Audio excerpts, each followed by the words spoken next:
Hello അസ്സാം വലൈക്കും. അപ്പോൾ ഞങ്ങൾ ഇന്നലെ ദുബായ് ഫ്യൂച്ചർ മ്യൂസിയം കാണാൻ പോയത്. ഒരാഴ്ച മുന്നേ ടിക്കറ്റ് ബുക്ക് ചെയ്തിട്ടുണ്ട്. ഭയങ്കര റഷായിരുന്നു ടിക്കറ്റ് കിട്ടാൻ. അങ്ങനെ ഇന്നലെ 4 മണിയാണ് സമയം. ഞങ്ങൾ അജ്മാനിന്ന് നേരത്തെ തന്നെ പോയി.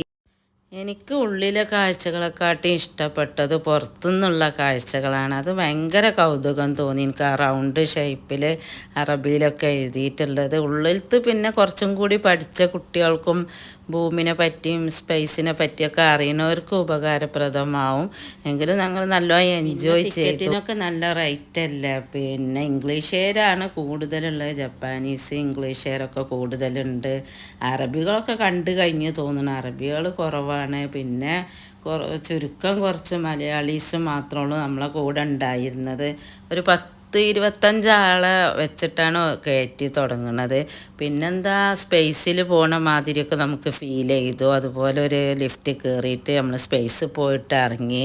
പിന്നെ അവിടുന്ന് ഗ്രഹത്തിലുള്ളതൊക്കെ ഇങ്ങനെ പിന്നെ TV കാണുന്ന പോലെ ഇങ്ങനെ കാണും. പിന്നെ പുറത്ത് നിന്ന് ഞങ്ങൾ കണ്ടമാനം ഫോട്ടോസൊക്കെ എടുത്ത്. ഞാൻ പറഞ്ഞില്ല എനിക്ക് പുറത്തതാണ് കൂടുതൽ ഇഷ്ടമായതെന്ന്. നല്ല ഫോട്ടോ എടുക്കാനുള്ള ലൊക്കേഷനൊക്കെ നല്ലതുണ്ടായിരുന്നു. പിന്നെന്താ, ഓരോ ചെടികളെയും ജന്തുക്കളെയൊക്കെ ഉത്ഭവങ്ങളൊക്കെ അതിനെ പറ്റിയൊക്കെ രൂപപ്പെടുത്തിയിരിക്കണേ. പിന്നെ ഒരു 1.5 മണിക്കൂറോളം അതിൻ്റെ ഉള്ളിൽ സ്പെൻഡ് കാണാനുള്ളതുള്ളൂ. ഓരോരോരോ സെക്ഷനിലേക്ക് മാറ്റുകയാണ്. ഇനി മറ്റൊരു UAE വീഡിയോയുമായി നമുക്ക് വീണ്ടും